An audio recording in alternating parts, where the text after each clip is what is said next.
Today is Sunday, October 2nd, 2022. And I'm Reverend Cheryl Meachin. It's good to be with you all today. Our theme today is generosity, and we also have an opportunity to give to World Communion Sunday. I'm delighted to welcome my friend and colleague, Ted Crass, to share his message. And our weekly gratitude spotlight this week goes to Jane Boston for our lovely pictorial directory, which is available virtually now, and also in a little while will be available in print for those of you who prefer that way. Does anybody else have any announcements they'd like to share? The silent auction and the dinner, which is going to be meatballs stroganoff over egg noodles. That will be held on Saturday, November 12th at 5 p.m. And we need helpers. If anyone's interested in helping us serve food or procure auction items from the local storekeepers or whatever, all that sort of thing. There's a planning meeting tomorrow at church at 1 p.m. If anyone's interested in helping us, we greatly appreciate it. So far, Melissa has gotten us a free oil change and a little mini door to auction off with all beautiful pieces and a wreath that's going to look at the wreath, Melissa. Sharon Trippy's going to do a wreath for us. And a Swedish hand-painted spoon. We're going to get a lot more things from the local shopkeepers, but hopefully it'll be a good fundraiser. Also for the pictorial directory, it's out. A few changes are needed. It's probably always going to be the case, which is why an electronic version is wonderful, because we can keep making the changes as we need them. If you see any more changes, please just tell me and send them to me, and we'll make them and give you another copy. Thank you. Yes. First, the prayer shawl circle, ministry circle will be next Saturday at 10 o'clock, October 8th. You do not need to knit or crochet. We can find other things that can keep you busy, so don't let that hold you back from joining us. And we hope the new members will be willing to come. You're very welcome. Anyone else? I have on the slide the cleanup, the indoor cleanup for the trustees, and it actually starts at 8 a.m., not 8:30. I apologize, it's a mistake, and I didn't get to change it, so.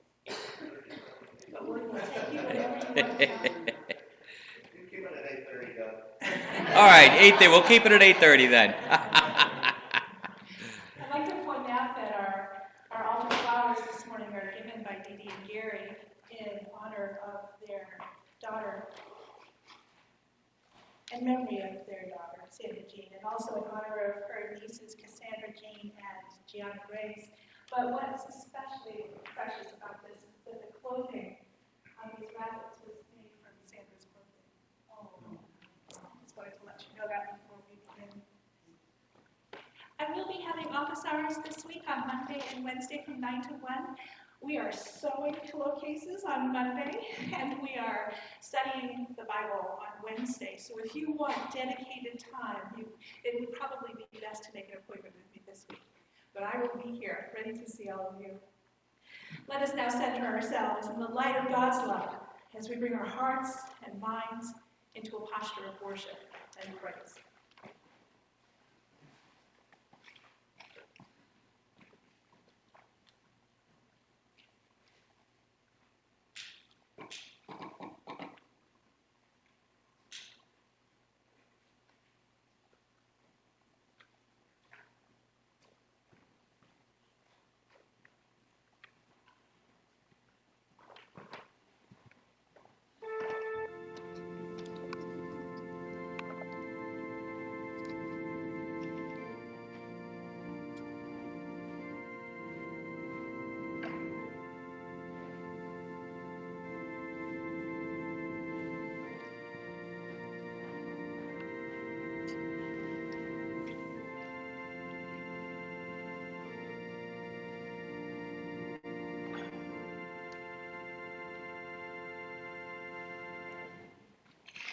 I invite you now to stand as you are able to sing, "Come Thou Fount of Every Blessing."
Now let's share together this opening prayer.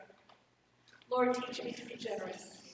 Teach me to serve as you deserve, to give and not count the cost, to fight and not heed the wounds, to labor and not seek to rest, to give of myself and not ask for a reward, except the reward of knowing that I am doing your will. Amen. You may be seated.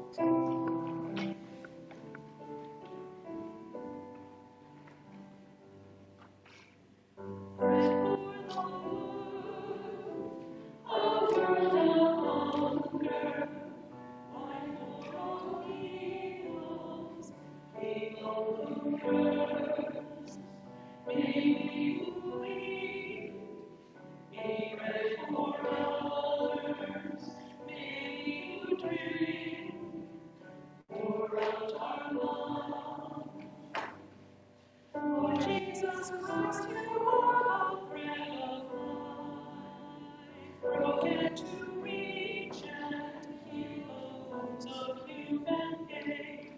Where we did not your people, you are waiting there, commanded me to watch our feet with endless care. Bread for the world of hunger, right for all peoples, people who thirst. May you weep, be bread for others. May you drink, pour out our love. Lord Jesus Christ, you are the wine of peace, poured into hearts once broken and where dryness sleeps. Where we are tired and weary, you are waiting there to be the way which beckons us beyond despair. Bread for the world, a world of hunger, wine for all peoples, people who thirst. May you weep, be bread for others.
rich man who had a manager, and charges were brought to him that this man was squandering his property. So he summoned him and said to him, "What is this that I hear about you? Give me an account of your management, because you cannot be my manager any longer. And if you have not been faithful with what belongs to another, who will give you what is your own? No slave can serve two masters. For a slave will either hate the one and love the other, or be devoted to the one and despise the other. You cannot serve God and wealth."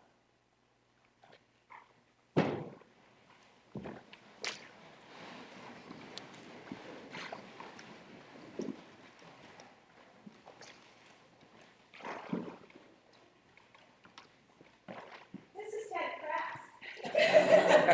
I'm supposed to announce Reverend Crass is a dear friend and colleague. He's currently serving as the president of the United Methodist Foundation of New England in Derry, New Hampshire, and resides with his wife Sarah in Lowell, Massachusetts. They have 2 college-age kids, and he's served 3 churches in the past in the Eastern Massachusetts district. Ted is an expert in all things stewardship, so I invite him here today to share the good news with us. Thank you, Pastor Cheryl. Thank you, Deb, for your reading this morning. Good morning, church. Good morning. Good morning. This is my first time in your fair city and in this beautiful, very sweet church, and I'm just delighted to be with you this morning. As Cheryl said, I'm presently serving as the president of the United Methodist Foundation of New England. Some of you, anybody familiar with the foundation? Good. The foundation, our offices are in Derry, New Hampshire, and we do a couple of different things. We manage investments for churches and also for the New England Annual Conference. We're a separate 501c3 organization. We don't take mission shares or anything like that. But our sole purpose is to support New England churches and the conference and individuals, and that's what we do. We also do a lot of coaching work with consulting work, help people with bequests and legacies and so forth. And we have ministries that provide grants to your church. You have an idea for a ministry, you can turn in an application, and it's in our criteria. There are grants that go out to you very rapidly, some that are larger that take a longer period of time. We provide leadership for pastors and many, many other things. I invite you to visit our website for more information. One of the things I love to do is to come to you and have an opportunity to be a guest preacher and talk a little bit about stewardship and also generosity. Generosity, and I thank you for staying for a sermon that's called Generosity, but generosity sometimes evokes money, and we're not always comfortable talking about money, and so I'm hoping just to do a little bit of an education and a little bit of some remarks about what Jesus said about money. So would you pray with me? Holy One, take our minds and think through them. Take our lips and speak through them. Take our hearts and set them on fire.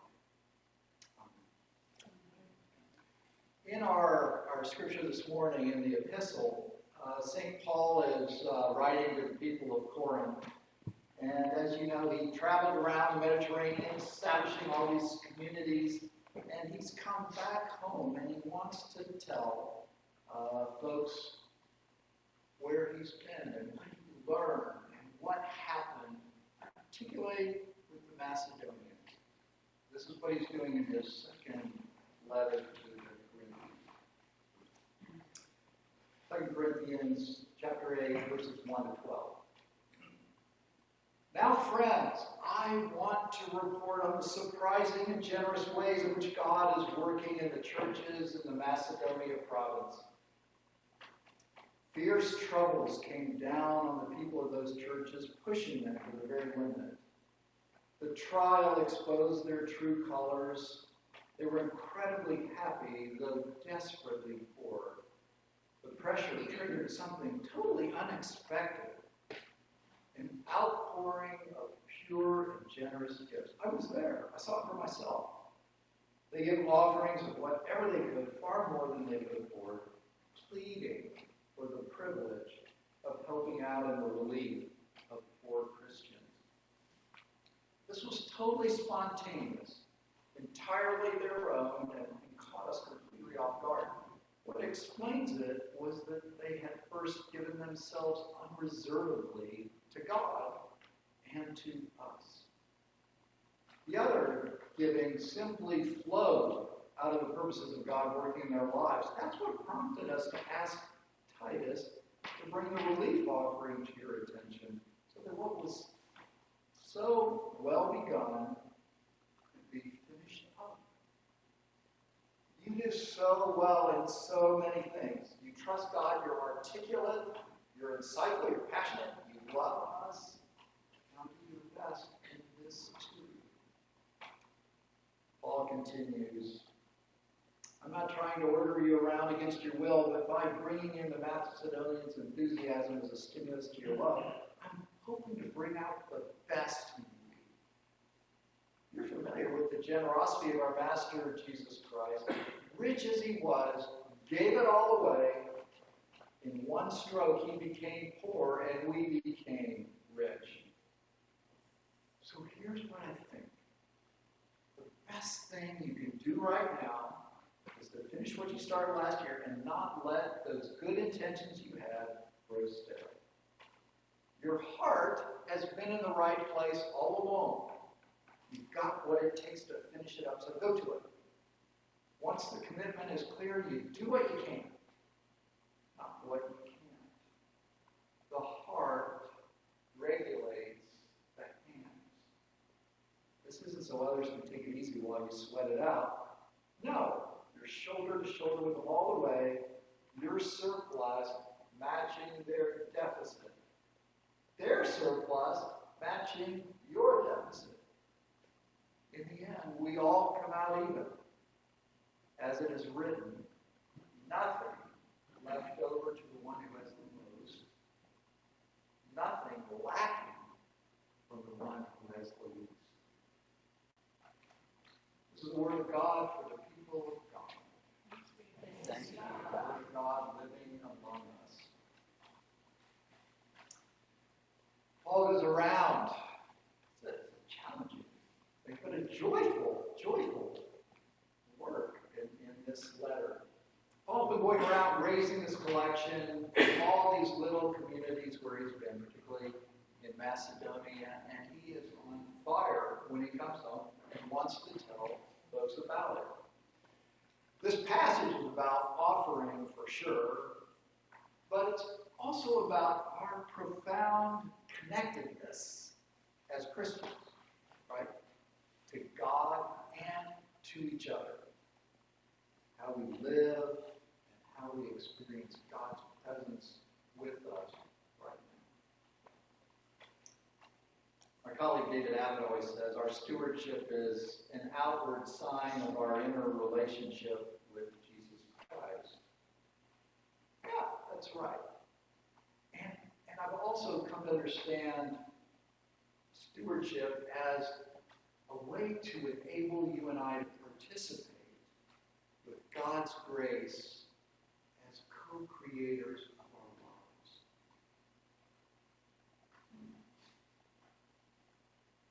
Stewardship is an invitation for each of us to participate in God's grace. Now, this morning I'd like to suggest a framework for how this works, and there's three things I'm going to focus on. One, generosity, as the title suggests, and also gratitude and joy. Just a brief word about that. What does it mean to be generous? What does it mean? How do I measure it? At its heart, this passage is about the root of generous living. And sometimes this can seem hard to learn. I'd love to say that the generosity is just something we're born with. That we're born with as babies. Maybe some of us are. Some of us, though, I'm not so sure. None of the babies in my family, none of the babies in my friends' families, when they're hungry, have ever paused and said, gee, Mom and Dad seem a little busy right now, so maybe I'll just hold off on asking for some food or some milk or something. I think I'll wait a minute to cry. I've never experienced that. So I'm not sure we're born with that kind of generosity. There's an old story of a $1 bill and a $20 bill. They're going out of circulation, right? So they come to the mint with all the other bills, and they're standing in line. And the $20 bill also starts reminiscing a little bit. It says, oh, what a life! I've just had this great life. I've been all over the world. I've been to Vegas, some of the biggest hotels, and I've been out to Gillette Stadium. I've been to Fenway, been over to Monaco, been to Ireland, Macau, the 3-star restaurants, Michelin stars in Paris. I've seen the Wustocks. I've been on a cruise. What a life. I'm ready. Well, the $1 bill is behind it. I said, wow, that's amazing. That's amazing. Been everywhere. Where haven't you been? And the $20 bill says, well, haven't you enjoyed life? Haven't you been anywhere? Oh, yeah, said the $1 bill. I've been around it. I've been to the Baptist church, the Methodist church,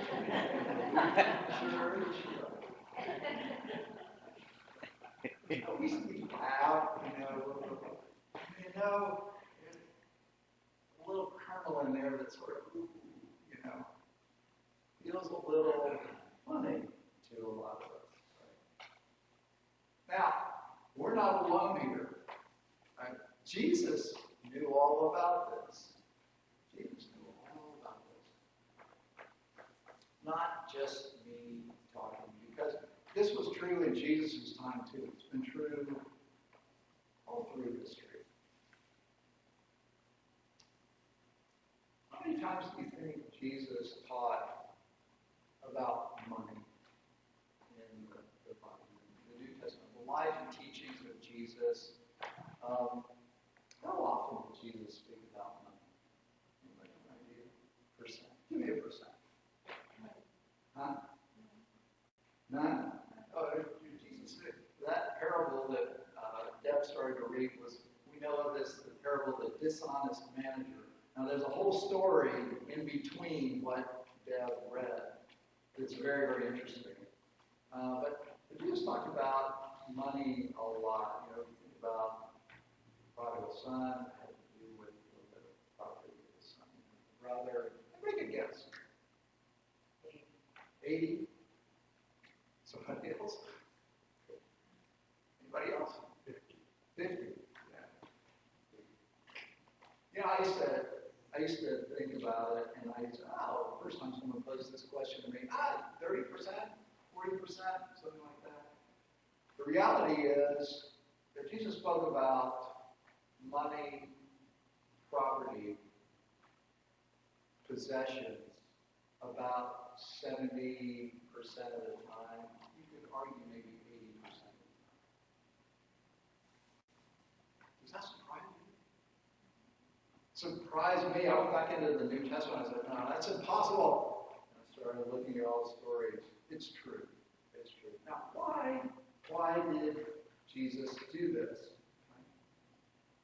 Because Jesus knew that money, property, and possessions could get in the way of giving and receiving, of loving God and loving neighbor.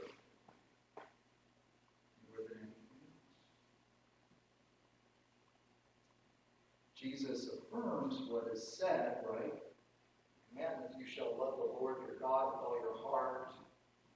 your soul, with all your mind, and love your neighbor as yourself, Jesus is saying we need to confront the reality of God,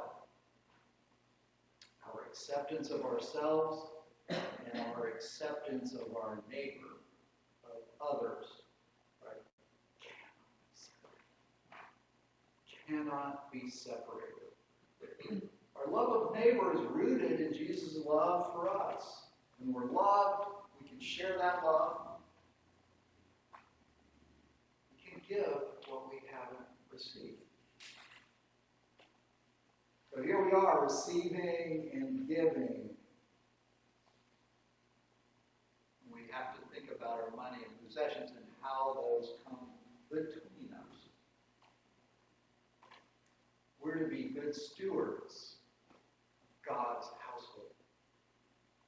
Years ago, I lived in a country, before I became a pastor, I was working in the commercial world. I was living out of the country. I lived in a country that had a deep tradition of gift giving.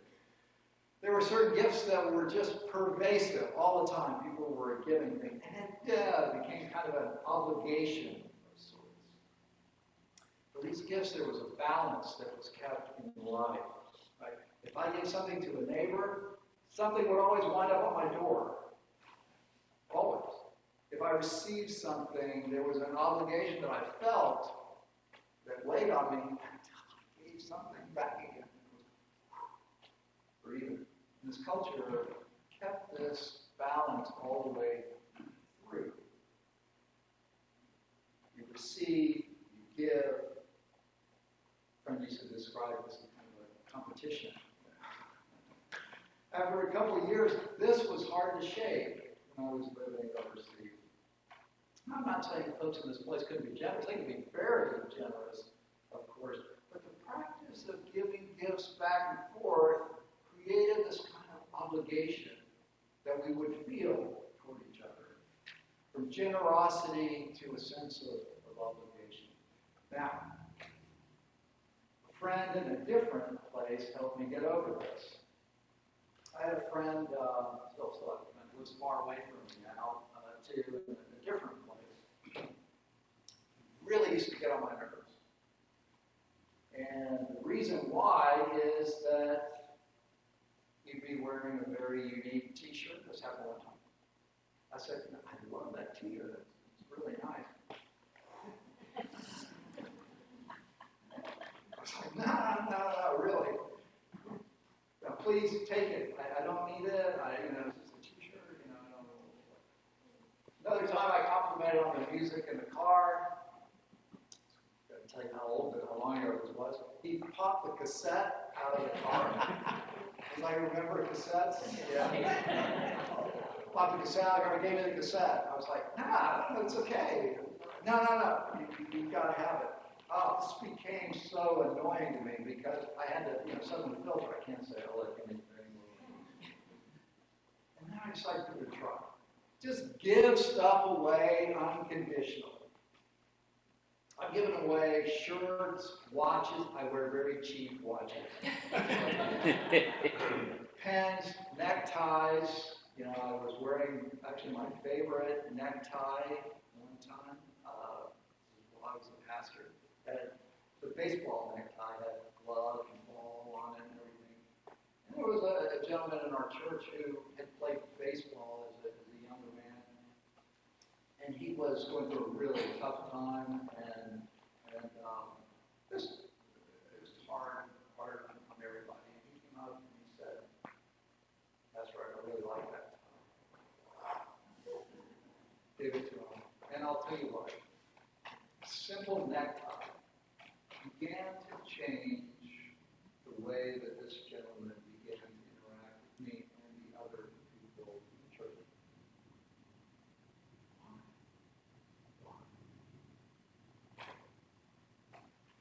This is fun. Try it. Now, sometimes things come back to me. They show up on my doorstep, the little notes. Thanks, that's I really didn't want this. Or this really looks better on you than me, And then my favorite, okay, look, I appreciate this, thanks, but I'm going to get one that doesn't smell so bad. Now, I'm not talking about giving an heirloom away or something that's not mine to give, right? I'm talking about giving things that are mine to give. I'm also not talking about things that don't mean anything at all, like a bad penny or a fruit cake. You know, there's apologies to everyone who loves fruit cake. There is a rumor that there's only one fruit cake in the world that just keeps getting passed around and around. I'm talking about things that can be important. Why am I telling you this? Because it's important to hold kind of an attitude that's light with money, a light with things, light with possessions, and an attitude that's heavy with relationships, that's heavy with our neighbors, heavy with people. Light with money and possessions, heavy with the things that matter, relationships. When we do this, it's joyful. It's joyful. Generosity, who we are as people, when we're light with our money, nothing can come between us. Nothing can come between us. When we're generous, we can be used in God's grace to make a difference through our church and to participate with God in the world. Two other quick points. Where does generosity come from?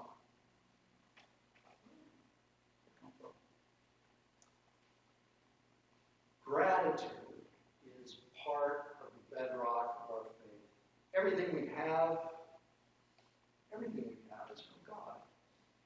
It begins with God. God acts, God reaches out to us unconditionally.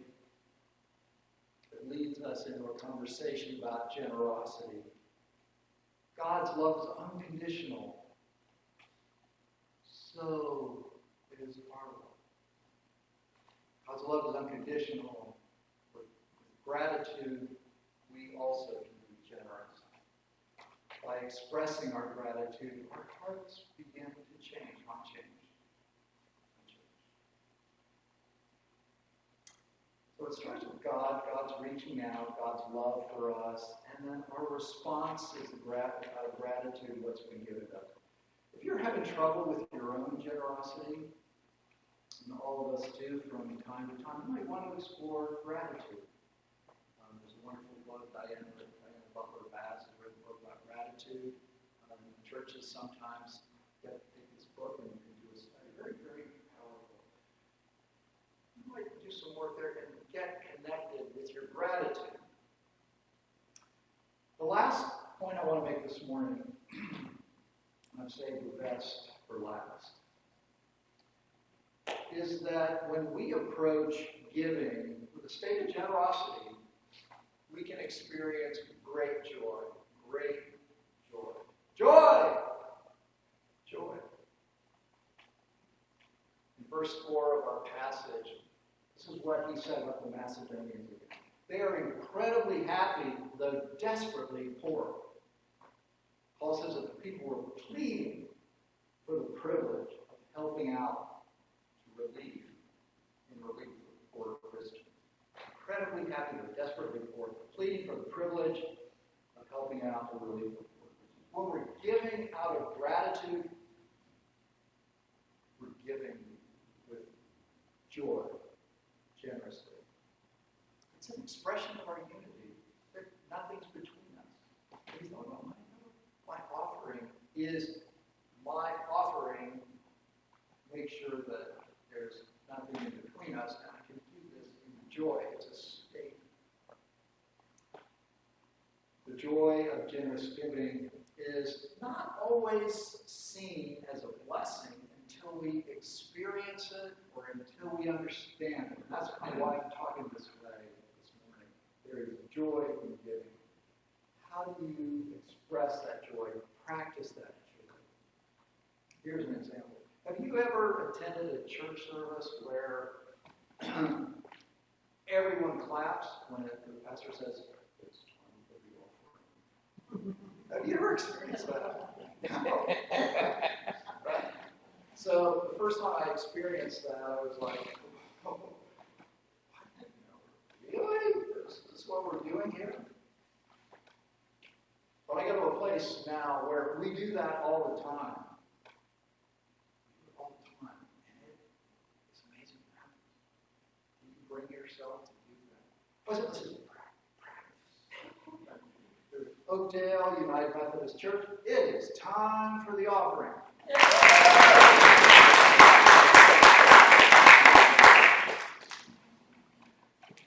Clapping to begin the offering, celebrating our ability to give.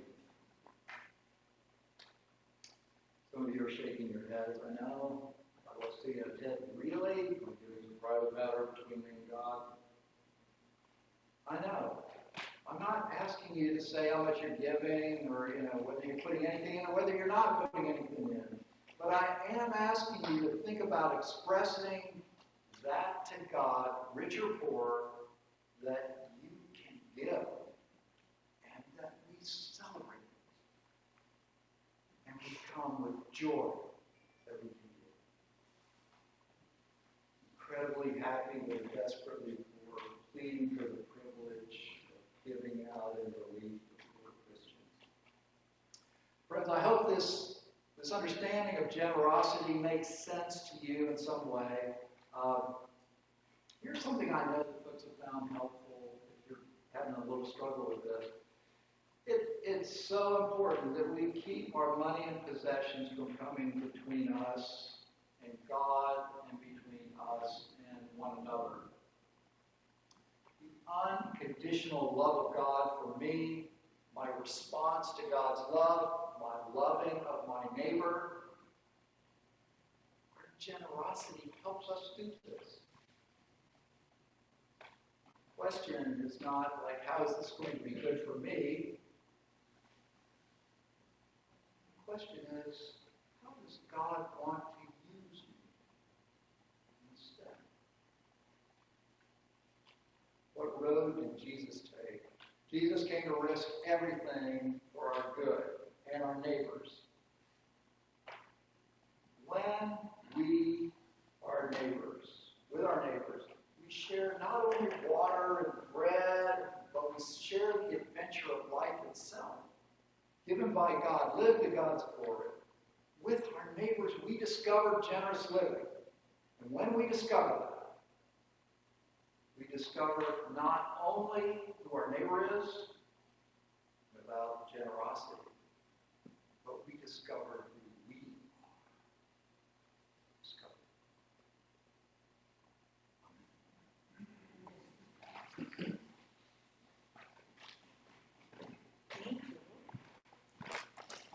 I invite you now to stand as you are able as we sing together, Lord of all worlds.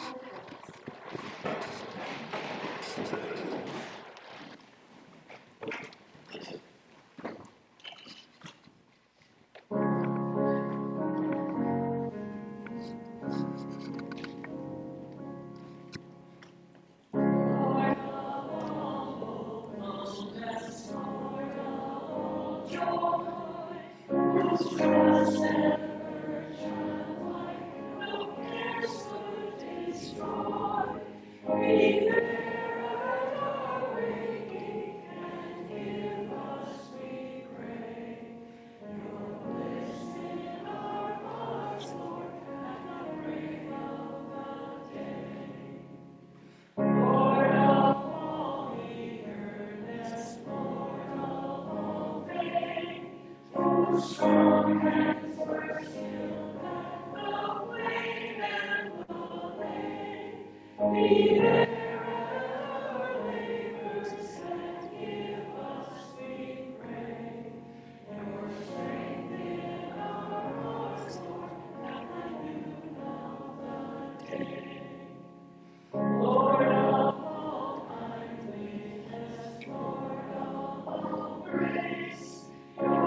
Maybe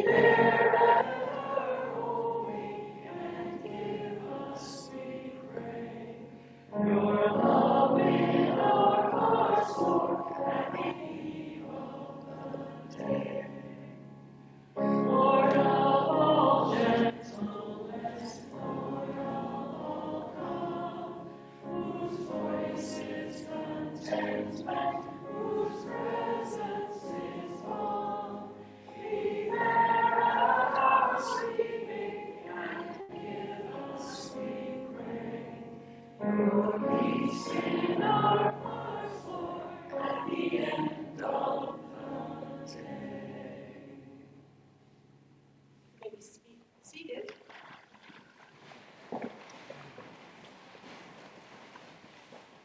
As we come together now in this time of prayer, I want to share first that I invite you to pray for Ginny Howard's family.